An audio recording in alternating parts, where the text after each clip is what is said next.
to be of the same gender. And so we always vote to override the bylaws, and then we go ahead and do the election. But it's just kind of silly to have this in the bylaws.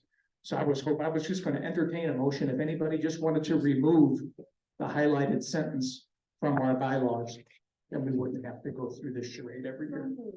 So is there a second? Is there any discussion? Okay, all in favor of removing that highlighted sentence from our bylaws, please indicate by saying aye. Aye. Any opposed? Okay, so we got that taken care of. The first item on the agenda is I'm going to run the election for 2024 chair, and then the 2020 whoever gets elected is going to take over the meeting, and he'll run for, he or she will run the rest of it. I am not interested in running for 2024 chair, so nobody nominate me.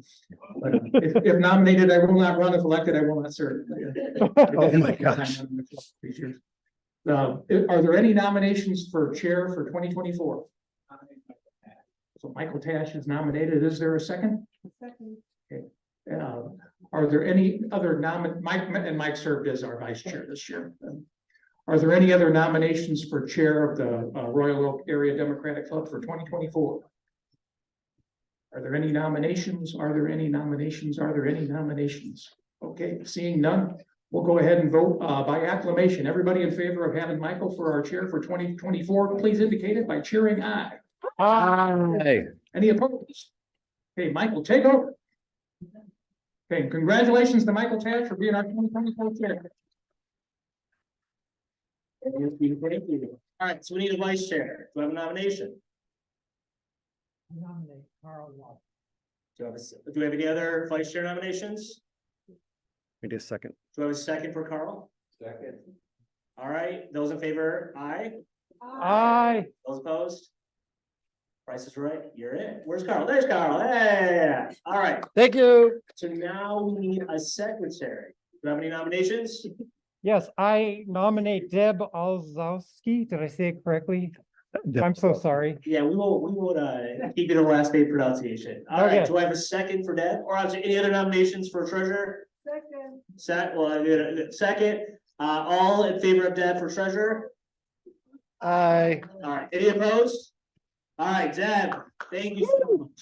That is not a fun position. Thank you, Deb. All right, so now we need a secretary. Do you have any nominations for secretary? I but nominate Mike James for secretary. All right, any other nominations for secretary? Can I get a second for Mike? Second. Those in favor? Aye. Any opposed? Thank you very much. We have our 2024 board. That was easy, painless. Thank you so much. All right, so last notion. But Natalie Pychek and Dakota Hendren, could you come on up, please? But our club, we established a scholarship for a scholarship. We created it in 2021. And applicants had to be a 2022 graduating high school senior who lives in or graduated from a school in Royal Oak or Clawson. And we have a club board, and later on, Michael will be asking for volunteers to join our club board. But a committee of our club board reviewed our scholarship applications and decided on these two winners. Natalie Pychek had a remarkable academic career at Royal Oak High School. She graduated with honors. She was a member of the National Honor Society. She was the featured twirler on the marching band. And she was an athlete and a coach on the unified basketball and bocce teams. She received the silver and gold awards, which is the highest recognition that the Girl Scouts give. And for her gold award, she created a program called Able Not Label, where she raised money and purchased over 100 books for the Royal Oak High School and Adams Elementary School library centered around disability awareness and disability history. And she created lesson plans to accompany the books. She's currently studying elementary education with a focus on special education at Central Michigan University. So we wish Natalie the best in her I future love that. studies, and we're thankful for her commitment to Royal Oak. Who is going to present the certificates? The check. Where's the check and certificates? Right behind you. Oh, there we go. And so Natalie, here is your check and certificate. Don't sit down yet. We're going to get pictures.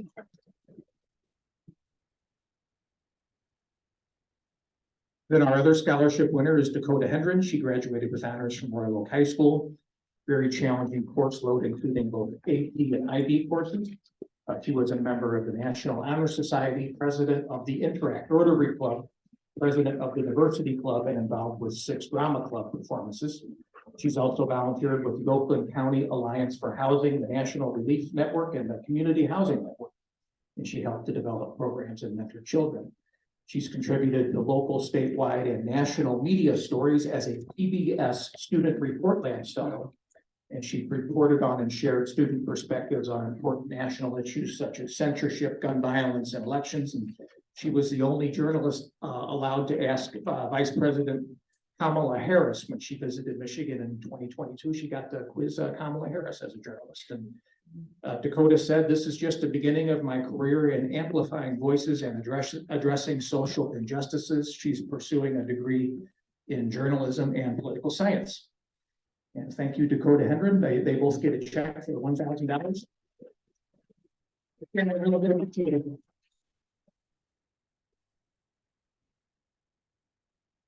And congratulations, Dakota and Natalie, and thank you very much for coming to our meeting today. You didn't mention the name of the scholarship. Oh, it's just a Royal Oak Area Democratic Club Scholarship. I took my name off it when I got back in chair this year because I didn't want it to be pharaonic. Okay. If you want to name it after me next year, let's. This year it's just a club scholarship. Go green. All righty, turn it back over to Mike. Thank you so much.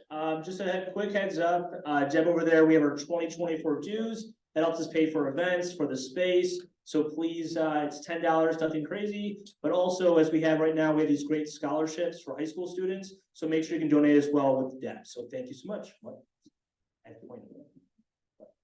Before Tom, Tom. real quickly. I'll give him. Come back. Very quick. Yeah, that's fine. Sorry. Tom, a year ago, we needed a president, or we needed a chair, and you stepped up. We really appreciated it. And just wanted to give you a small token of appreciation.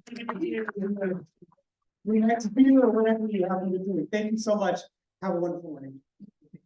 No, the reason I'm cutting and running, I don't know, some people know I'm involved in community theater, and there's a workshop for a show I'm trying out for this morning. That's the only reason I'm cutting and running. I'm not leaving the club or anything like that. I'm gonna volunteer for the board and I'll still be around, but thank you very much for the recognition. I appreciate it. Break a leg.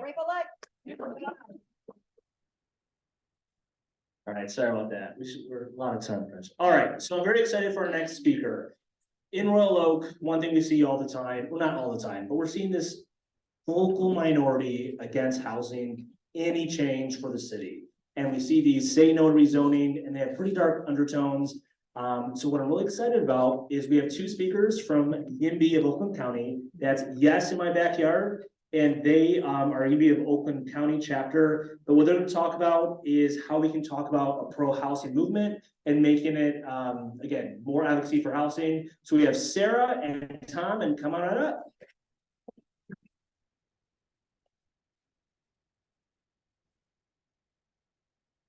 Hello, good morning. My name is Sarah Pounds, and this is Tom Yazbeck. And then our third chair of the YIMBY Oakland County chapter is Oakland County Commissioner Charlie Cavell, and he is going to be here. He's just running a bit late, so he's hoping to be here for the Q&A portion of our presentation. But we are YIMBY Oakland County. We are a nonprofit housing group that advocates for abundant, affordable, environmentally sustainable housing here in Oakland County. We are all aware, I'm sure you guys are, that we are in a pretty big housing crisis here in the United States. And we see it here in Oakland County, where our friends and family are priced out of homes or just can't find homes at all here. And maybe you would like to learn a little bit more about how we got here, how it's affecting us here in Oakland County, and what solutions have worked in communities in other parts of the United States, and that we are trying to advocate for here in Oakland County. So we've prepared a presentation that Tom is going to go through. Thanks, Sarah. Okay, basically, YIMBY is all about kind of trying to well, go back to the last slide. We want to do more of the stuff on the left there than the stuff on the right. So, next slide. we need better housing. We're YIMBY, Oakland County. And what does it mean to be YIMBY or yes in my backyard? It means I say yes to more housing. That's really important because there's some people who think we have enough housing, and we'll show you that that's not true. Yes to more neighbors. Hello, Charlie. We got people that don't think we need more neighbors. And again, yes to integration, yes to short commutes, which is why it's important to place housing in places that are close to jobs and opportunities, and yes to sustainable cities. So that's what yes in my backyard is all about. The big problem we have is the housing shortage. I don't know if you guys can see that map super well, but basically the brown and yellow colors are where there's a shortage of housing supply. And as you can see, Metro Detroit has a housing shortage. In Oakland County, we're 11,000 units short, and the United States will be 6.5 million units short this year. And you know, most of the land that's dedicated to residential stuff is single family zoning. So I'll talk more about that, but it constrains where you can build homes. So when you have a restricted supply, the law of supply and demand, the prices will rise quickly. Sure. Hi, everybody, I'm Sharlan. I'm our county commissioner, by the way, for the west side of Royal Oak, Western Woodward, and several other places. Although if I haven't been to, but I'm also part of YIMBY, and I'm starting to be like, I don't know, we're gonna be so on the aisle. And they said, I was like, Yeah, but they're Democrats. My apologies. But the important thing about this slide, so I made this slide as part of the group. Well, I edited Tom's stuff. He had a lot of really good data. And it's your day off, so you don't want to listen to a lot of data, right? Some data is good. There's some data later. Okay, how many of you would like to age in place? How many of you feel like you can age in place? Okay, cool, all right. Well, that's a problem because a lot of you hemmed and hawed a little bit, and some of you raised your hand and some of you didn't. The reason aging in place is not as easy of a mental transition to have is one talking about mortality is scary. But the other reason is because of zoning. Second, how many of you consider yourself to be like a working family? Okay. And so how does it feel like it's going in terms of affording your house? Good? How many of you feel like it's not going good? Like you with children in the home are like, yeah, definitely. We can totally afford all our bills all the time and our housing is definitely affordable.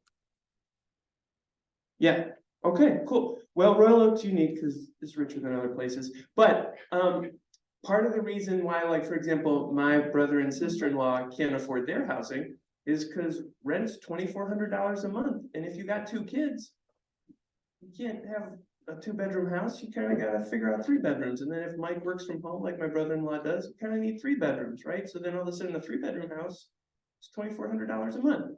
So part of that is zoning. And again, none of this has to do, all of these zoning things were things made a generation or 2 or 3 ago.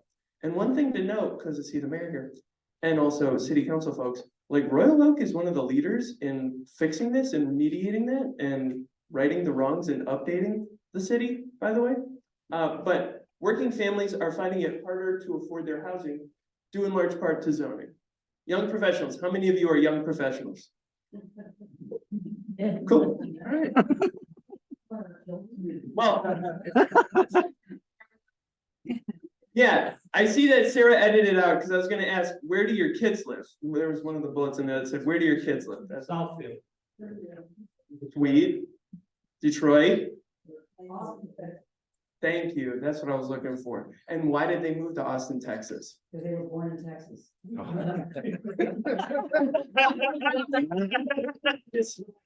This isn't going as good as I thought.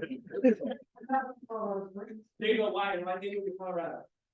It was a win, but he ended up loving it. How many of you know about the governor's talent retention, like bring Michigan citizens back or whatever? Yep. okay, so the governor did this whole task, just for anyone that doesn't know. The governor did this whole task force for like the last 9 months, and a report came out in December or November that says Michigan is flatlining or losing population. And in Oakland County, we're flatlining in population and we're aging rapidly. Michigan is actually aging faster than the state of Florida. Just because and part of that's not because people age faster in Michigan, but it's because people leave Michigan that are like 25. Yup. Yep.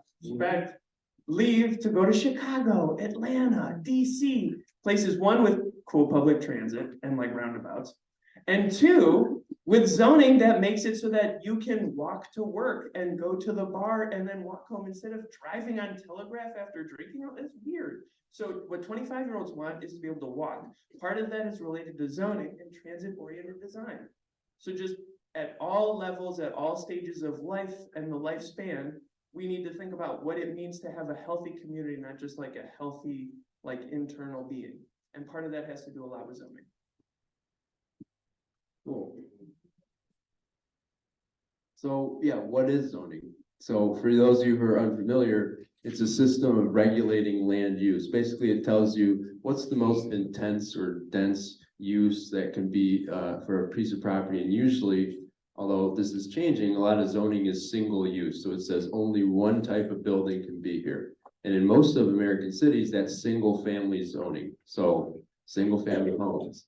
And zoning was invented in the early 20th century. A lot of people think it was designed to keep factories and tanneries away from homes. That's kind of true, but actually it was done to exclude lower income housing away from higher income housing.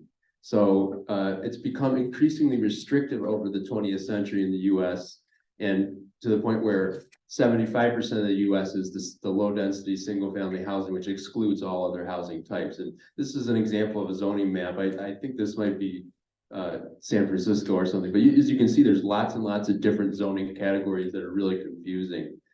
It's both confusing and restrictive. And then just something to think about too is because a lot of zoning turns places into suburbs. You know, if you look at the annual costs, I know you guys can't see all the numbers, but you know, the cost for an urban household are about a third of the cost for a suburban household in terms of the cost on society. So all the services, the utilities, things like that, it's way less efficient. And suburban communities generally are not walkable. So like Charlie was saying, young people, like I'm 28, so people in their 20s want to be somewhere where they can walk, where they can use public transit. When you're paying triple the cost, that's really hard. Next slide. So just about that, how many of you are involved in the smart village in 2022? Thank you, because it freaking worked, right? Okay. So about that, one in Royal Oak, I believe your taxes went down from a 1 mil to a 0.95%. Second thing about that, is when that campaign was happening, hopefully you got a flyer, hopefully you saw the news, hopefully you got this like soundbite that said, to own a car in Southeast Michigan costs a household on average $8,000 a year. You gotta pay for the lease and the gas and the insurance and the new tires and whatever.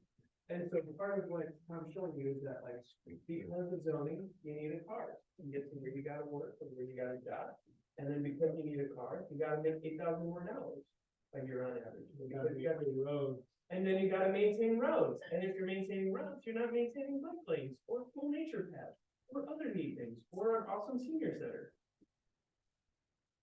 So what are some of the solutions that are out there to this crisis? So one of them is what we call upzoning, and that would be to change the zoning regulation to allow more types of housing, especially in affluent neighborhoods, which tend to be the most restrictive when it comes to zoning. So cities like Minneapolis and Portland have eliminated the single family zoning, which by the way, it doesn't mean you can't build single family homes. It just means that other types of homes are permitted. So that's a really important distinction to make. But anyways, that's something that is kind of the bread and butter of what YIMBY wants is to allow that. That just allows more homes to get built. We can also legalize accessory dwelling units, which are also known as granny flats or mother-in-law units. Those are kind of like let's say you have a house, and let's say you have a garage you don't use, you can convert that garage into a separate living space, maybe for someone that you rent it out to, or an older or younger relative. And states like California, Oregon, Maine have done this statewide with success. Upzoning also makes it easier for subsidized housing to be built. So in a lot of cases, the money is out there for subsidized housing, but local regulations or local opposition prevents it from getting built where it needs to be. And then finally, if we have higher population densities allowed by upzoning, that makes things like public transit and utilities more efficient, since they don't need to go as far and spend as much money to serve the same number of people. So that's one of the reasons why things like public transit have been so difficult in places like Oakland County, is because we have a lot of low density suburban sprawl. It's really hard to serve. So we can fix that. Charlie, can you please use the mic, because the people on Zoom can't hear you when you talk without the mic. Thanks. Before we go on, how does this hit you? This is the radical slide, right? You saw we were doing the buildup of like, kids want to walk around and stuff, and seniors want to have like, to take their little buggy to the grocery store, like in the big city. Yeah, okay. But this is the like, do you want affordable housing in your neighborhood? Not in my backyard. You get it. Yes, you. I think one of the things that people find tricky is people are afraid of their, if they own a single family home, they're worried about the value of it depreciating, especially if it's like a big part of their like net worth. Yeah, right. How many of you are like caught up with your 401k? Yeah, right. Me neither. My hope is that my house in Ferndale is worth $6 million when I want to sell it, because I'm not saving that 3%. So I hear you. Great point. Other thoughts? Yes. I have a number of friends in California who are very much for affordable housing. And then when I talk to them about density and stuff like that, they want nothing to do with that. Okay. And so I'm stuck. I don't know how to get to the goal tactically. I know a lot of the points you brought up will trigger a lot of people to go against you immediately. Sure. And so how do you not trigger people and get to affordable housing? This is baffling to me, the how to get there. I've been puzzling it in my head for about 4 or 5 years. And I'm not, I think a group of people will have to kind of figure out step by step how to do this, but so far we seem to not be getting there. You know what? It seems like you and us should talk, because you could be the 4th member of this group. Great. Right now, I don't know how well you must be aware. We're in the process of our Royal Oak Master Plan, and part of that is I don't know where the draft is, but we have a direction that's out, and it's not like we're eliminating single family housing, right? But you're doing multifamily in areas that are appropriate, and every one of us drive up and down Woodward, we see all the vacancy. I mean, something has to be done with that space. Why not make it housing to like reinforce, nodes along Woodward? So, that's a mile away. So anyway, yeah, I think, zoning is, it's not like we want to do away with zoning, but, we want to use that to, improve the situation. Understood.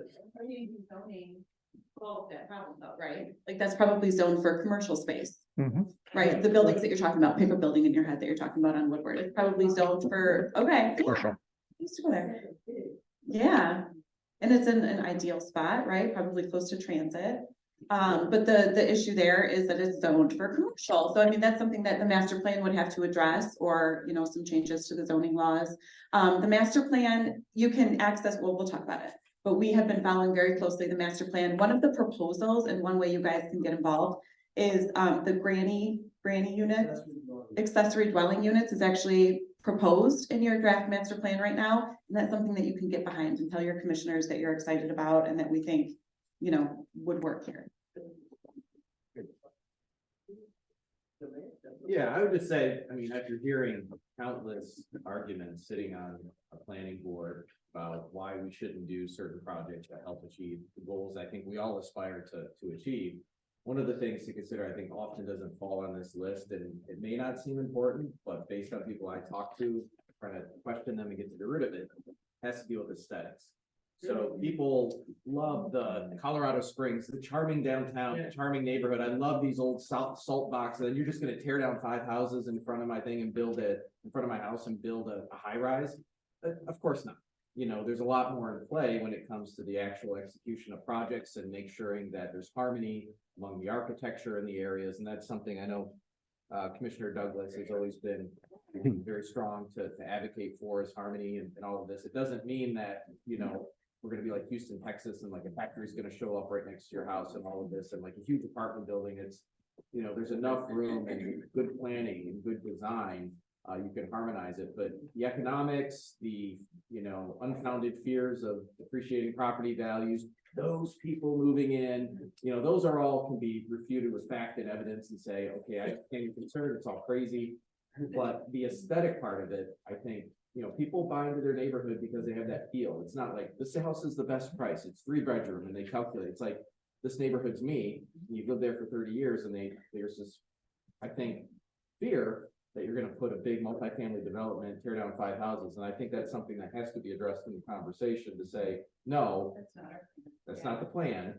But you know, when we talk about the neighborhood, it could be 11 Mile, it could be Woodward, there are places that, you know, are more than just right in front of your house that are the neighborhood. Can I just say something to that? So I don't know if you've ever heard the concept of a form-based code. So that's one way to sort of ensure there's a uniformity of aesthetics. Basically, it's like a zoning code that instead of regulating uses, like what I can use a building for, it kind of regulates just the dimensions and the sort of aesthetics of the property. I think Lansing has adopted sort of a watered down version of that. So I mean, this is something you can look up on your own time, but it's called form-based code. That might be a solution that kind of maybe helps with some of those fears where cities that have done this have kind of have a uniform design and look and feel. So, well, can we just have a few more slides? Okay. Speaking of Houston, I lived there from 1981 until 2011, and Houston has no zoning, correct? There haven't been cases where factories moved next into their house, but what has happened is that the homeowners association has become a de facto ruler of the city. They are able to, if you don't pay your dues, they will take your house away. They become incredibly powerful, and they have instituted what is de facto segregation through their HOA. So not having zoning isn't just a lead in any form or kind. And it didn't keep housing prices down. For a long time, Houston housing prices were well below market because land was cheap. Land is no longer cheap. And when they tore down the little bungalows, and I was actually started an organization called Save the Bungalows, and I was there. And we did get rules and regulations for certain setbacks, and as it was, you only needed 3 feet from your lot line to build, you could stand between 2 houses and touch them. We got some of those rules changed, but only within our neighborhood organization. Every neighborhood has to end up fending for itself. So it just needs to be smart zoning. Lack of zoning does not solve anything. It's like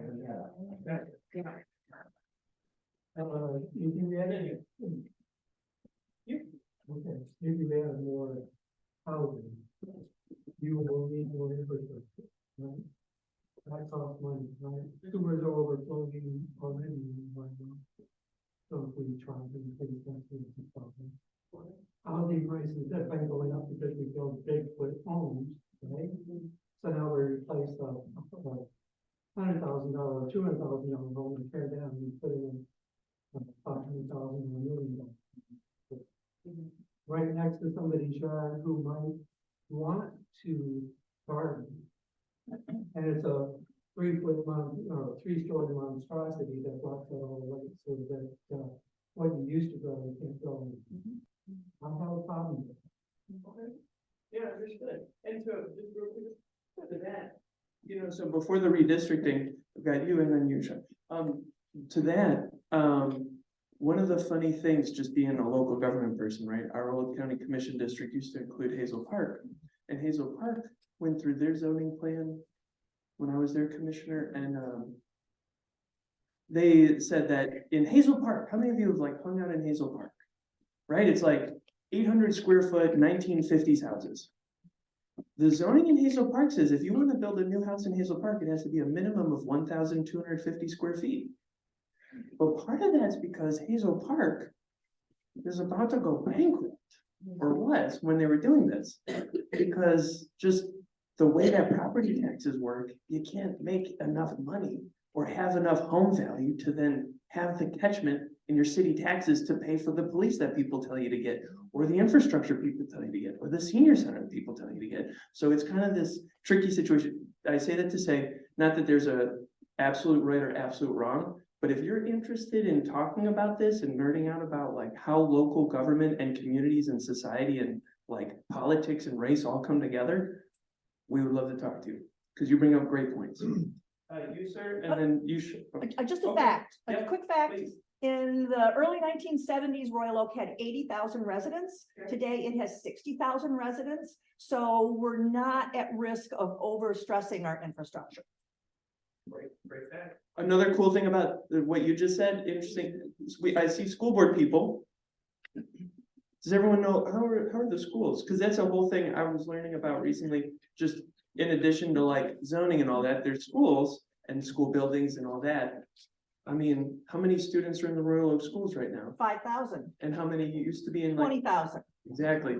And this is also another thing about the whole like growing Michigan thing and how you tie in.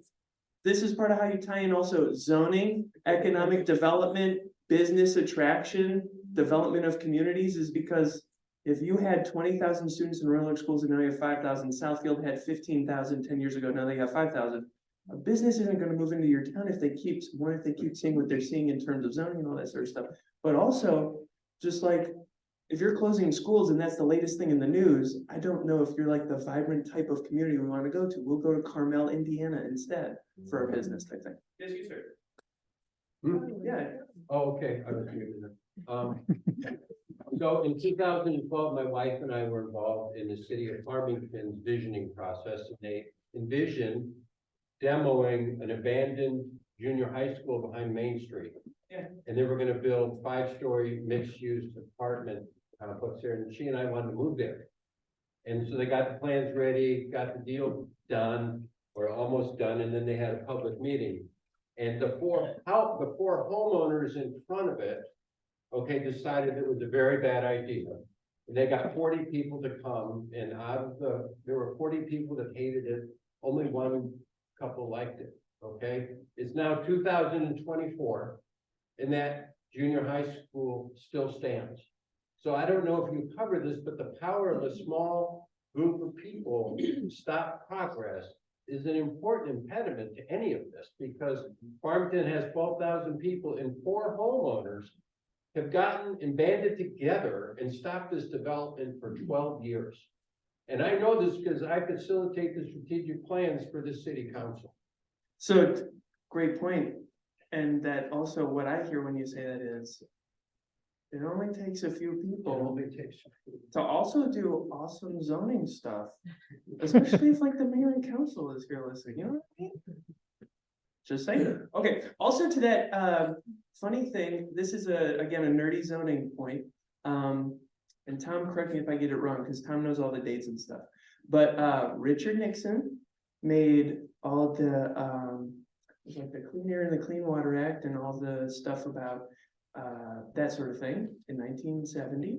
And part of those laws were, though, to intentionally slow down the process of making sure you can't frack in someone's backyard, is that you have like the environmental review and you have to have a public meeting, then you have to have another study. That the whole point of making sure that the public can be involved was a Richard Nixon thing to intentionally slow down like conservation. Okay, any other points? Okay, you, sir, you haven't spoken.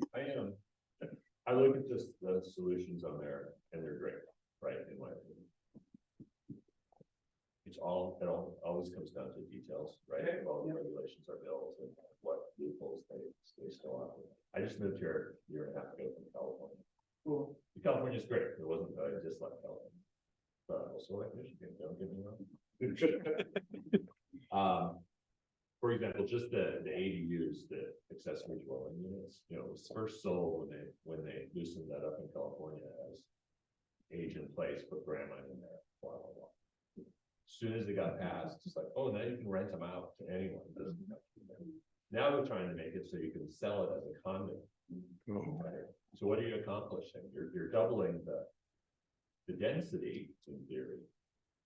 But you're coming up with $500,000 to $700,000 because that's what they're going to go for. You have $1.5 million house, which everybody does, where they start in most of the cities that you've heard of, and the little 1,200 square foot ADU is going to be $600,000. So what have you accomplished? You're not making you're not helping affordability, other than it's cheaper to spend $600,000 than $1 million too, but. Fair. You're still, you know, the cities on the coast, I also lived in Seattle, there. They've just become playgrounds for the wealthy. Completely on purpose. Yeah. Because they've decided they're going to. I don't know. It's tough to keep a diversity of economic and labor within a big city. The people that do blue collar jobs in LA, for example, are commuting 2 hours to each way, right? It's a little far out.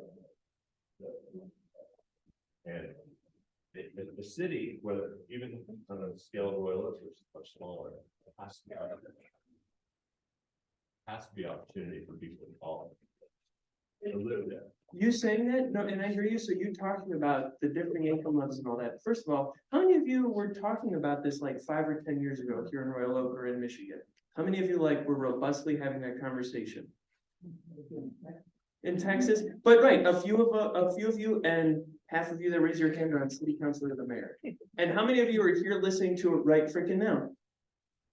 All of you. So I hear what you're saying, but I think you're not wrong, but also this is how we start, and Michigan's not California, so we're working on it. I hear you. You're totally right. My overall point is, as these things come to be, we always have to think about what are you trying to do. Totally. Not leave it open to abuse or. Got you. Sounds like you should come to one of our meetings because we need your help.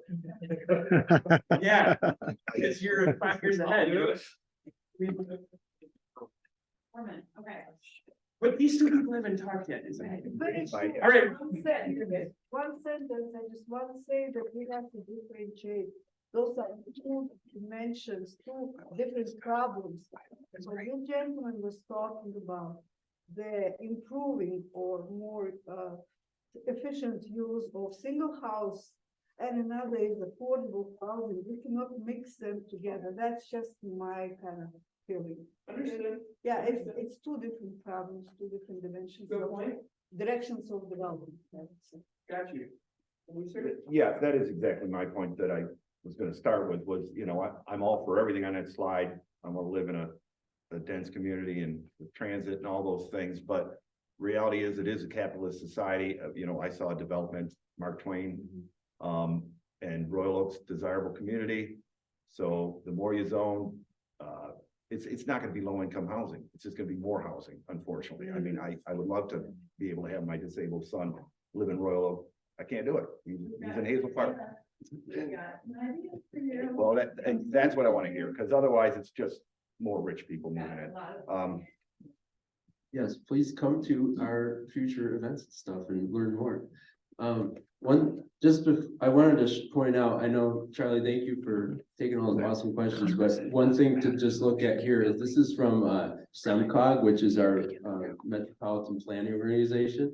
They collect a lot of data about Southeast Michigan, and this is just kind of shows you how, you know, the new units permitted, these are new housing units. You don't see Royal Oak on here. You don't see any of the cities that really touch Royal Oak. These are all, you know, except for some large cities like Detroit and Ann Arbor, these are all ex-urban communities like Lyon Township and Shelby Township. These are places that, they're not using land efficiently. They're not doing that efficiently. So I see that as a policy failure, and we can go to the next slide. This is a map. I just pulled this from that site of the total new residential units permitted. And I don't know if you can see, but Royal Oak only had 20 to 99 new units approved in 2022. So we're really not keeping up. And in fact, some of the cities around Royal Oak, like Madison Heights and Clawson, only approved 1 to 20 units.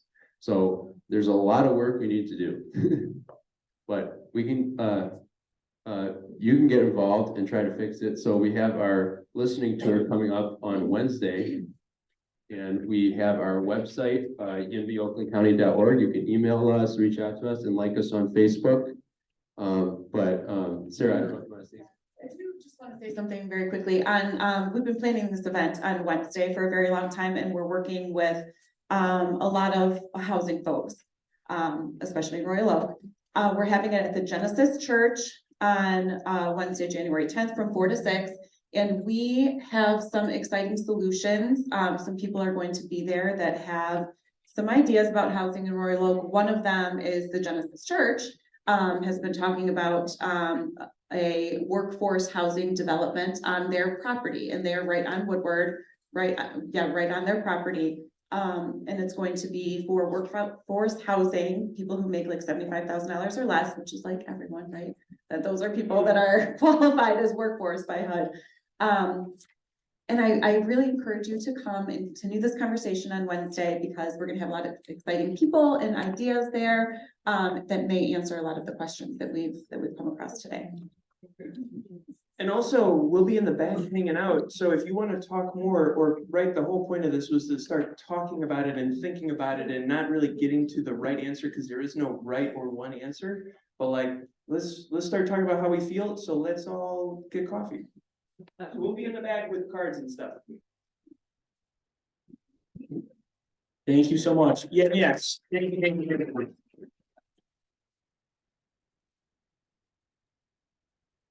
What we will do is, I kind of went out of order because we're trying to shove a lot of things in before come after these, so I apologize for that. But let me start with the treasurer's report through Deb.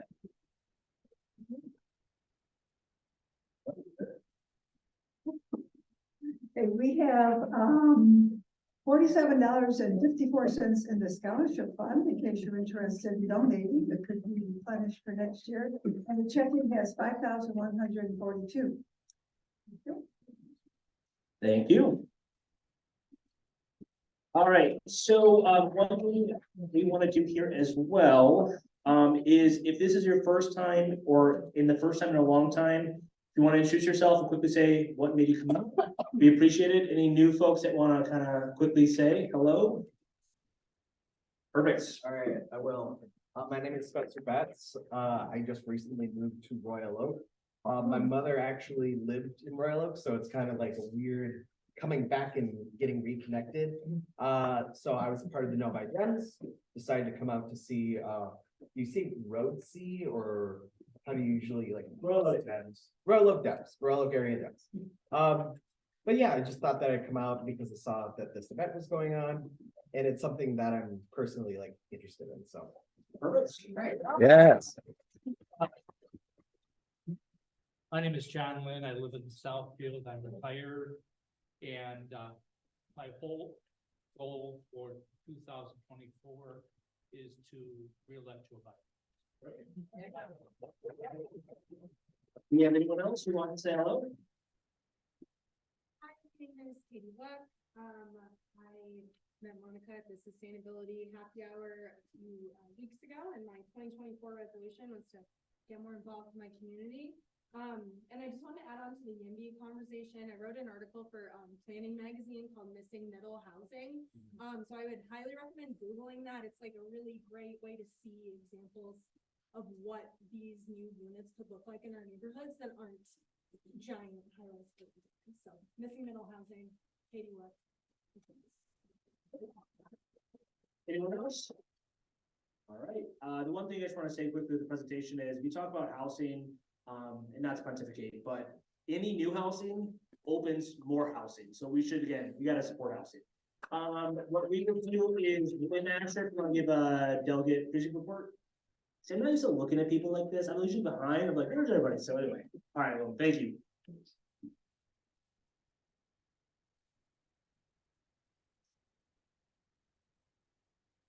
Hi, my name is William Asher. I'm the precinct delegate liaison for the Royal Oak Club.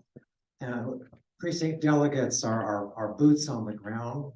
They're our connection from the Democratic Party to individual homeowners or people who reside in homes, I guess, not necessarily owners. And we have currently there's 24 precincts in the city of Royal Oak. We have an allocation of 4 or 5 precinct delegates for each precinct. I just saw yesterday that the number of precincts in Royal Oak is going down to 18, so more precinct. And I don't know what impact that's going to have on our precinct delegates. Obviously, if you're currently a precinct delegate, you might have a different precinct that you'll be participating in. When will that come about? I don't know. I just saw it in the city's newsletter yesterday. Maybe we'll have somebody from the commission will tell us about it in a few minutes. Yeah, Mike? They said, when I was at that meeting you had me go to, they said something maybe after this election, so it may not be this year. So. Yes. I believe it's actually effective as of the February primary. Melanie had emailed those of us that work elections to let us know some of the precincts are being consolidated because there was state law, or it was one of the ballot proposals that allowed the number of people per precinct to increase from, I think it was 3,000 to 5,000. And so she's consolidating precincts and that's effective during the elections this year. Well, it'll change the allocation of precinct delegates, and I don't have any information on that yet, but I'll get it soon. And I'll be communicating with precinct delegates what impact that has on them. But and the other next thing is that we'll be starting a recruiting effort soon. This is actually something going on countywide. There's an organization called DIPDOG, the Democratic Precinct Delegates of Oakland County. And they're pushing local clubs to do recruitment to get more people to do the precinct delegation. In particular, all the new members I saw here, the ones who reside in Royal Oak, definitely encourage you to talk to me. I'm looking at you. Because it's a great way to get involved with your neighborhood and to ensure democratic participation in the future, especially all the way up to the presidential level and all the way down to the dog catcher. Well, not that the dog catchers are the bottom, but this recruiting effort that we'll be doing might be using a new tool called Wave, which Mike was at a meeting recently where it was discussed, and we might be using that, or we might use our old tool, which is called VAN, one way or the other. We'll get more information about that soon. All existing PDs will have to be re-elected this year in August, on the August primary. So if you're currently a precinct delegate, you need to, well, I'll be communicating with you about how to do that. You have to do an affidavit. And if you're not a precinct delegate, I encourage you to talk to me and we'll get you an affidavit so that you can get on the ballot in August. There's no cost. No cost. Yes, thank you, Elaine. And there's no pay either. It's strictly volunteer position. The last thing is that I actually got a volunteer just a month or so ago from Kathleen Murphy. Is she here today? No, but thank you for the applause. Yeah, no, it was nice to get a volunteer. Because we have our allocation, we have an allocation with several dozen and probably just about 50% of them are filled. So we really need more participation at the precinct delegate level. That's it. Thanks. All right, so we're gonna move on to our candidate section. I know we have at least one candidate. Want to step on the road?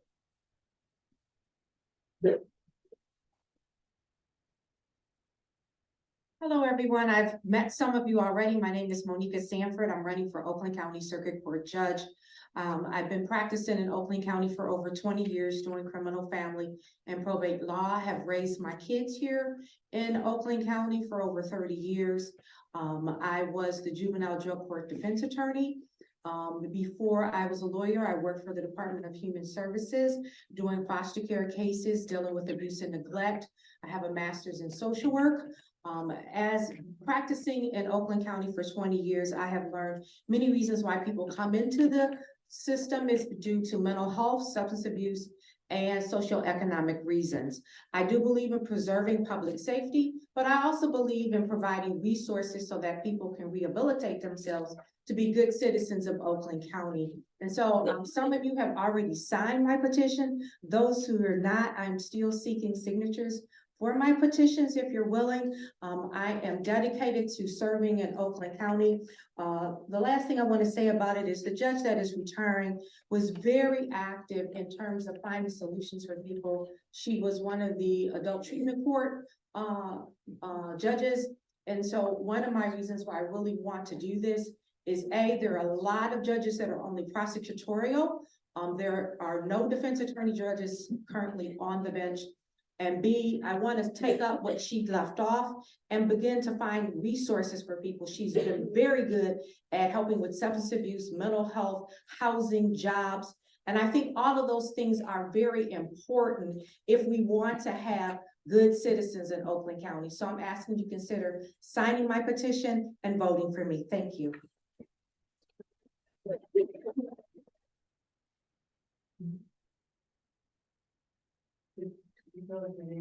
Monika Sanford. I'm sorry, Monika Sanford. Oakland County Circuit Court Judge.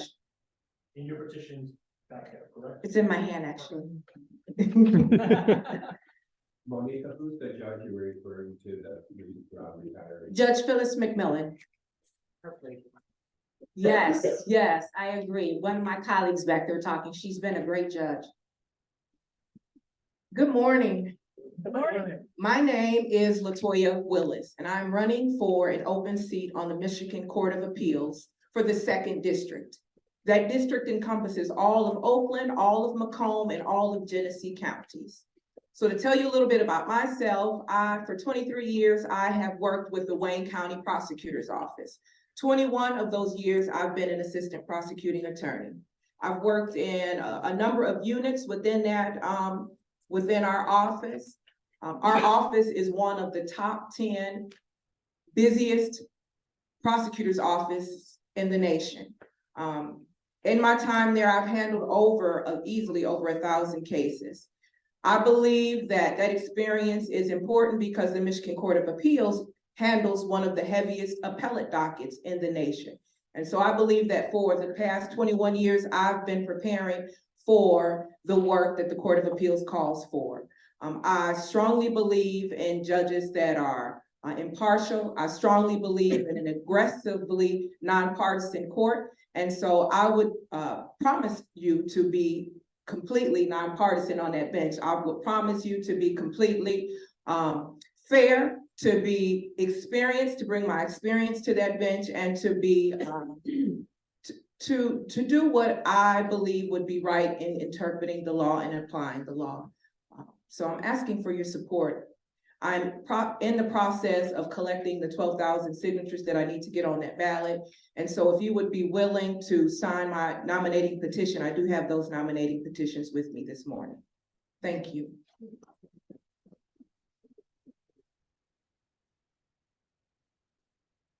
Great. Do we have any other candidates? I hate the fact I'm a candidate again, but I know probably about half of you in the room, which makes me really excited. That half this room are people that are new to the group that we've not met, so thank you for coming out today. What we have in the Royal Oak School District is a 7-person Board of Education. The Board of Education is elected every 2 years, kind of on a half and half basis, except you can't divide 7 and a half. So what we have this year is 4 members of the Board of Education up for re-election. We also know that 4 is a majority of a 7-person board. What I will promise is to do everything I can to keep the current situation that we have currently. I think we've made great progress over the last few years. And I do not want to see the possibility of that majority changing to a majority that does not fit the community that we live. So again, my name is Tim Ciechorski, as I got to start with. We've been happy, again, it's Tim Ciechorski. Crazy huge name, crazy huge long signs. You'll see them everywhere soon. And the other strange thing about the Board of Education is we're nonpartisan. So just like the City Commission, we don't know who's running in that election in November until the end of July. So we're going to be out campaigning before July, for sure. Hopefully, we have your support again. I know myself and our current president, Marianne and our vice president, Erica Alexander, have announced their re-election intentions. Lisa Haynes, a current trustee, did state at a meeting 2 months ago that she was not seeking re-election. So we know we'll have at least one new person on board. Hopefully that's all we have is one new person. And I want to thank you again for your past support, and I hope I got them your future support. Thank you. Any other candidates? All right, we're gonna move to elected officials. City Commission, want to start it off? You want to speak?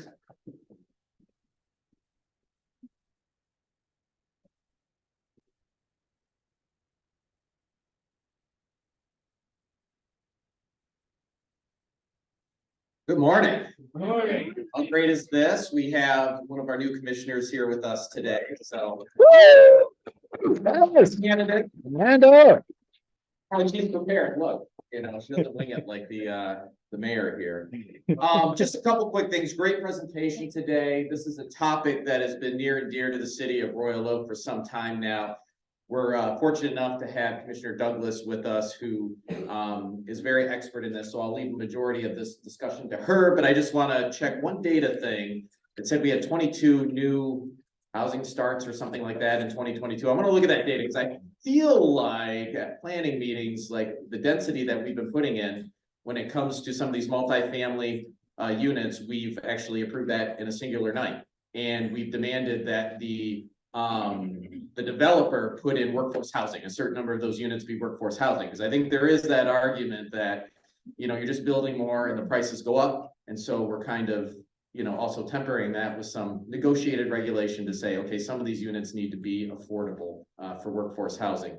But make no mistake, this is a regional issue. Royal Oak cannot solve this problem on its own. We build more housing, people from all over move here, which is great, which causes higher housing values.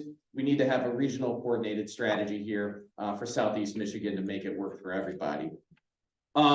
Usually we coordinate on the topics. The one that I'll take today and then hand it over to Shar is we have a new city manager, or an interim city manager, Todd Fenton. Todd Fenton took over for Paul Brake, who resigned from the post. And Todd has been with the city, I think, 9 years. He's a lawyer.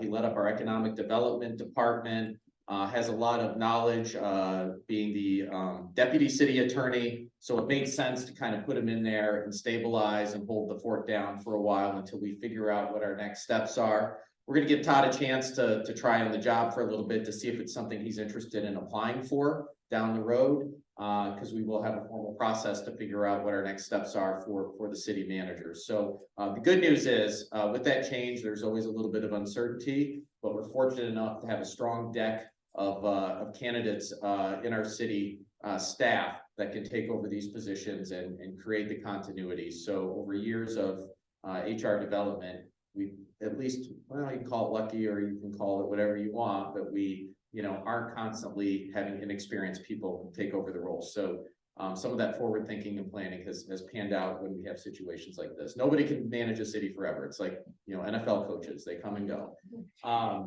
So that's all I had to say. I'll open it up just for a couple quick questions because I don't want the mayor to dominate this time because we have some really important dialogue to go forward with the other commissioners. Are there any urgent burning questions that I can answer in a sentence or less?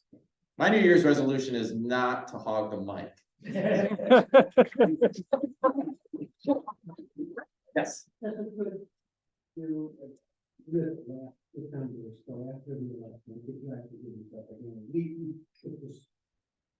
Yeah, we killed it. Well, when you have great candidates, I always joke, I mean, on the ballot, we had a very accomplished, well-known attorney. We had a PhD, we had another PhD, then you had a guy that sells car parts. To me, that's an amazing slate of folks to help the electorate make a decision, so. Okay, with that, I'm gonna go by seniority here, so I'm gonna hand it over to Commissioner Douglas. Thank you. Is one of you are you gonna do compensation commission? That's on Mondays. Okay, so I'll touch on that. So quick master plan update. A year ago now, we began the process with a widespread series of community feedback sessions. We met and people came together around, tables to throw out ideas. We did a survey at the time asking people for ideas. The planning consultants that are managing the process then held a charrette, a week-long charrette, where people could come in and look at pictures and ideas and kind of offer their opinion on those ideas and concepts. Now there is a survey being circulated, digital survey being circulated that quantifies people's responses to those ideas. The planners published a document of ideas, and the survey really asked people to vote on some of those elements, like accessory dwelling units.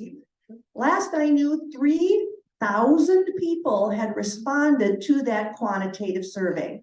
I don't know what the results are going to be, but I'm confident that they will reflect the will of the people of Royal Oak. Maybe ADUs, maybe not, I don't know.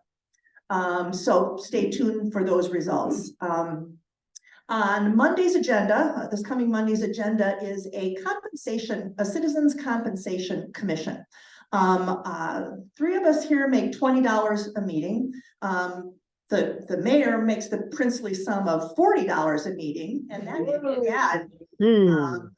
and my husband says, you should just have that applied to your bar bill at the Rock. This is a barrier towards equitable participation in city government. Those of us you see here have professional jobs. If we have children, we can afford childcare, but not compensating people to serve eliminates people who maybe need childcare or need to take time off work to participate in the city. And a compensation commission will look at how commissioners are paid and perhaps recommend some changes to those levels. And I don't know how that's going to turn out, but if you're interested in being appointed to the compensation commission, pay attention and sign up to participate. The way this works is state law. There are 2 ways you can change your rate of pay. Our rates of pay right now are set in our city charter. You can change the charter, or the state allows you to appoint a commission like this one, and the commission will bring recommendations to the city commission.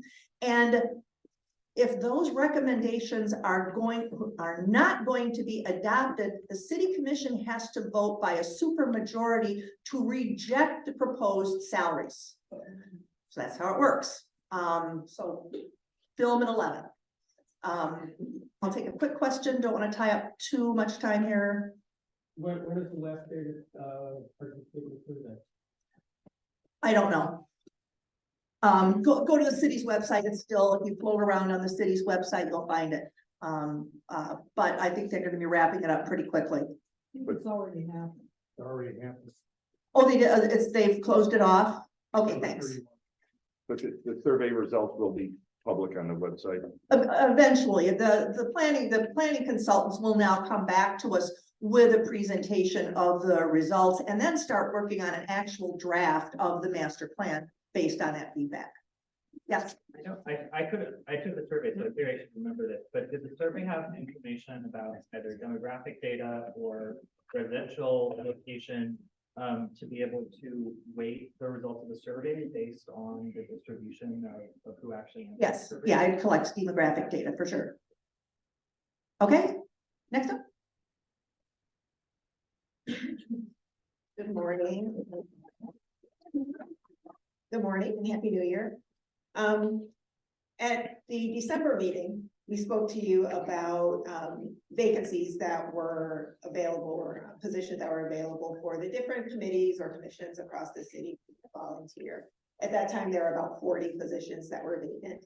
And after that, we had a ton of applications, so thank you all for that. But there is a committee that still remains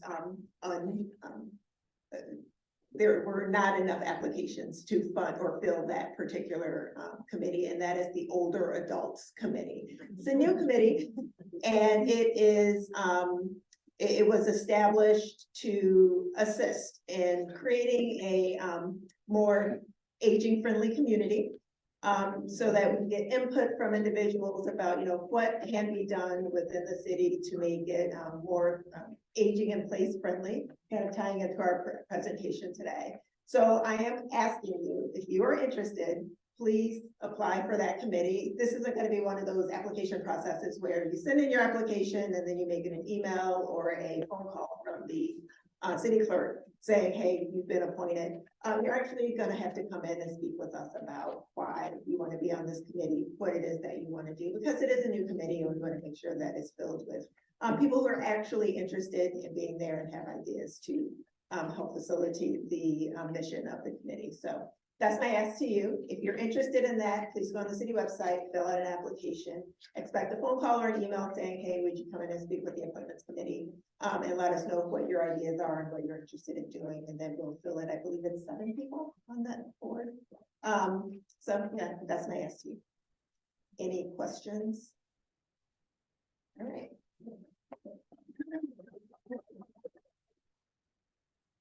So I just wanted to promote a new county initiative called the Rain Smart Rebates. I don't know if anyone's heard of that.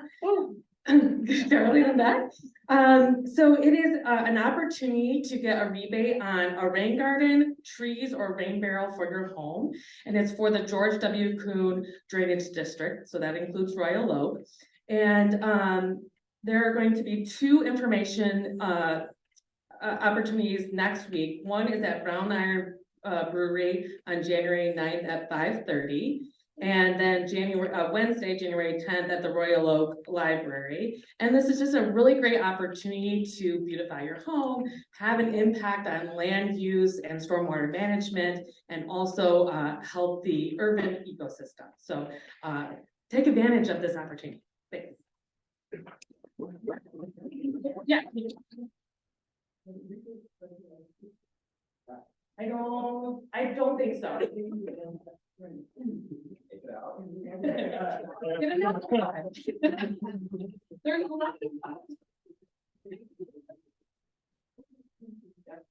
Thank you. Good morning. Do you want to do the school board? What? Last week's school board update?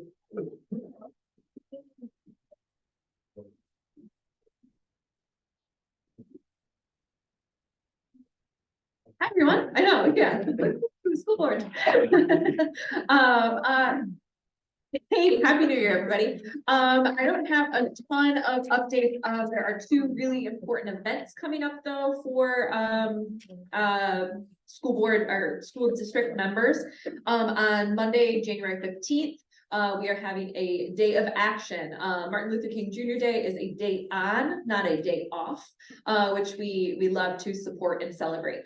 In the last few years, we've partnered with Berkeley Public Schools to host this event, where we have kind of a peace walk, a day of action, and then some volunteer opportunities for the community. And it bounces back and forth between being hosted in Royal Oak and being hosted in Berkeley. This year, it's coming back to be hosted here at Roms, the middle school.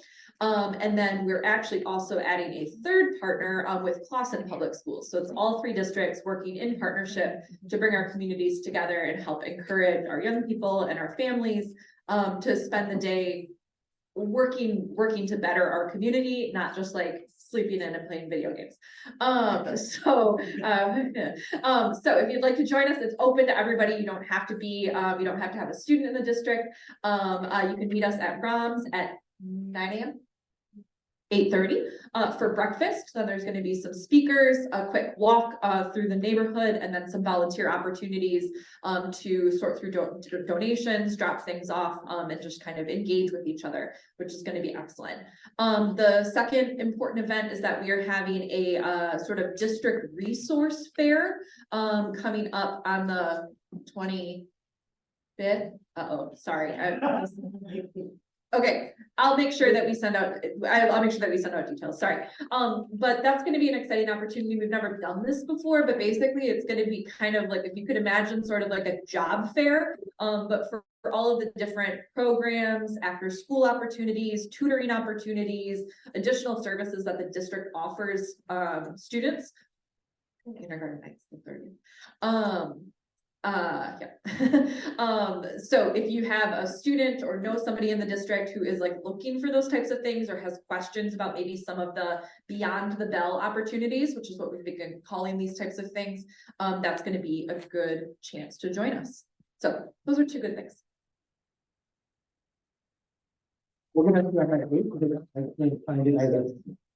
The other important thing, I think, with the Martin Luther King Day, if you cannot participate and you want to, on the city website at roadway.gov, the very first thing you see is the advertisement for that event.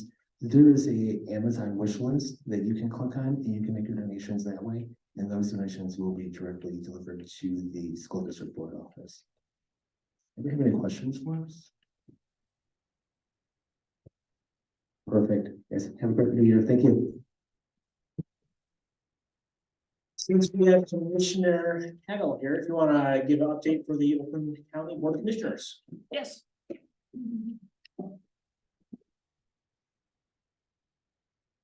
Hey, everybody, okay. How many of you know Dave Woodward? Yeah. Yes. Okay, so our chair, Dave Woodward, has helped us, so that's part one. Part two, how many of you know how much money Oakland County got in federal COVID relief thanks to Joe Biden and the Democrats? $244 million. Whoa. Which when we got it, our general property tax, so like our general fund was $276 million. So basically an extra year's worth of taxes that then we have until 2026 to figure out how to spend down to serve our community. And so thank you to you all who put, well, we voted Dave chair, but that voted to make Democrats have a majority for the first time in Oakland County history in 2018. Democrats were in charge when we got that $244 million extra dollars to figure out what to do with. And so we did a whole bunch of really cool stuff. So who cares about sustainability?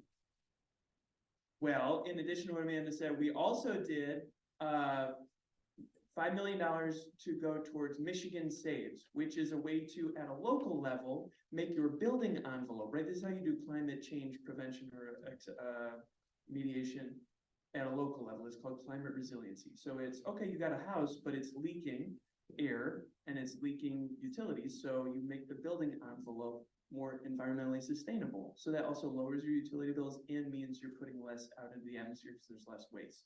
So that's Michigan Saves. We just launched that in December. We put the money aside for it. We also erased what we put money towards in the next 6 months. Everyone in Oakland County with medical debt that is in arrears, about 80,000 families, will have that erased. And that's because you all voted for Democrats. We also started a water hardship fund so that families that are working families, right? So a lot of water hardship assistance goes towards families that are below the poverty line, and there's what they call benefits cliffs. So then families that are working, but still not able to afford their water, end up being in the lurch. So we made a water hardship fund so that that doesn't happen anymore for working families. We also put $15 million more into Oakland 80, which is our initiative to have 80% of Oakland County residents have a post-secondary degree by 2030. Yay! Which that's also a cool, like, attraction, retention, economic development strategy. Quick thing about housing, we put $8 million more into the, again, Democrat-created Attainable Housing Trust Fund. So there's $15 million to make more attainable housing, which is why it's cool that Royal Oak's leaders are who they are, because that means that Royal Oak will be able to leverage that county money to then make more cooler, aging in place, working families, missing middle housing.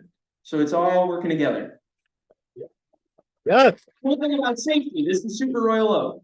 Cool thing about safety is Royal Oak, in addition to a couple of other communities, are going to get grants to have co-responders respond with police. So, so co-responders are social workers or trained mental health professionals, because you all know that to become a cop in Michigan, you need half as much training as it does to get your barber's license.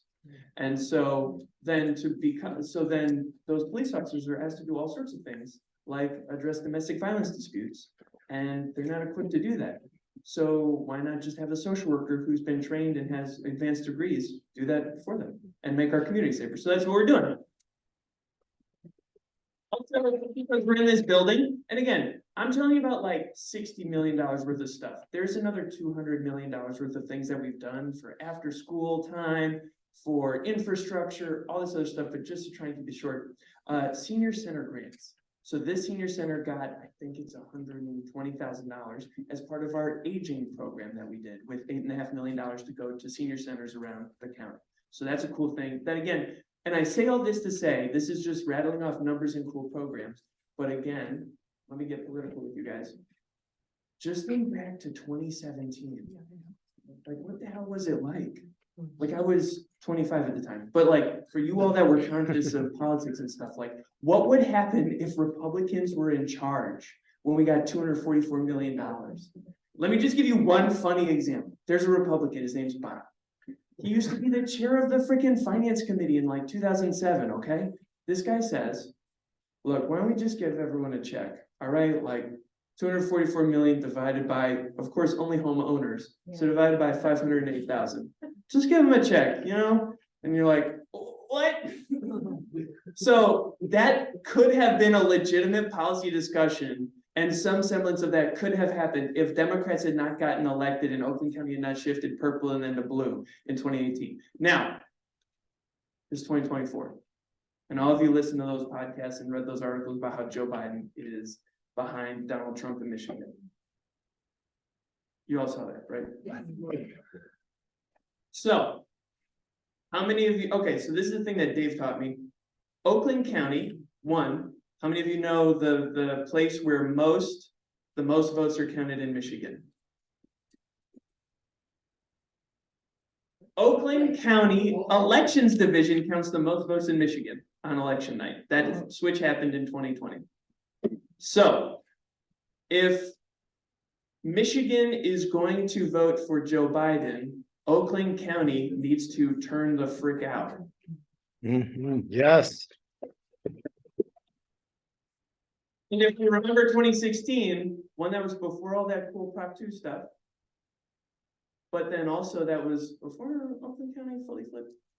But saying that to say, 2016, Donald Trump won Michigan by 10,000 votes, right? And everyone talked about this. DipDoc talks about it a lot, right? It's like 1 or 2 votes a precinct. Well, freaking A, there are, I mean, if Oakland County Democrats turn out, and Oakland County is the place where the most votes are counted in Michigan, and Wayne County also does, like, they hold steady. We got this. But that means we got to get Oakland County to turn it out.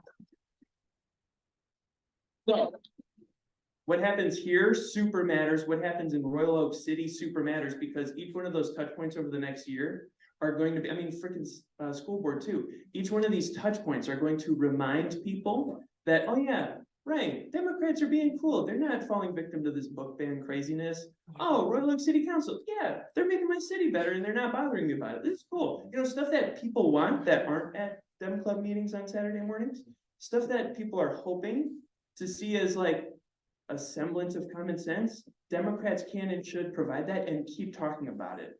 And so Oakland County is trying to do that. Oakland County's 2024 plan is going to be awesome for Oakland County Commission and executive and county level electeds. But like, please remember that it's like literally 2 or 3 more people in every precinct that we need to just make sure they show up, because Oakland County, the way you get to the White House is like statistically like relevant here in Oakland County.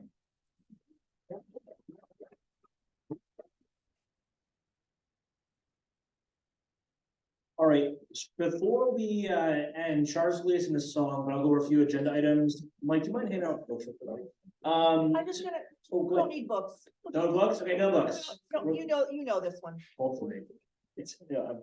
All right, a few last agenda items. For this month, our bar night, for those who are new, bar night is a very, yeah, it's a good night. We have our reviews right here, but it's a very non-invasive way to meet club members. We do it generally every third Thursday of the month. We're, for Thursday, we're doing it this month, the 11th. We're doing it Ale Mary, so please join us for that. It's a good turnout. It's a good time. We talked about 2024 dues. If you haven't paid yet, back $10 debs. Again, feel free to donate to the scholarship as well. It's really important. The one thing, as chair, my goal is we have a really good club. And I know, you know, I've been through a lot of dem clubs through other part of my work.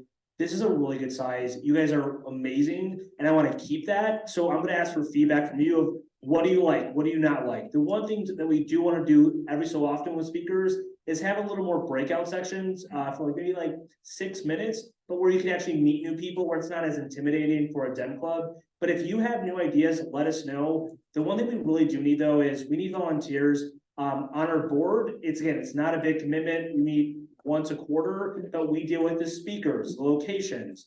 One thing that we're trying as well is we're trying to recruit. We have a great club, but get new faces. So part of that is going every so often a different location. So mostly we'll be in the senior center, but sometimes we're in the library. Maybe we'll be in an outdoor Willow Park. So just keep in mind, we'll alert you by email. But otherwise, Shar, I'll have you send us off in a song. Okay, everybody up there.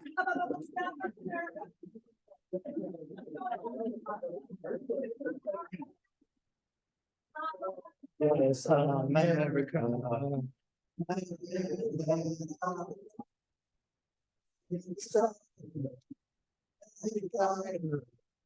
Do the land above.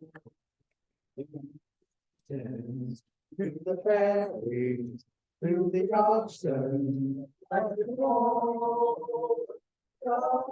bless America. I hope we all. God bless America. Oh.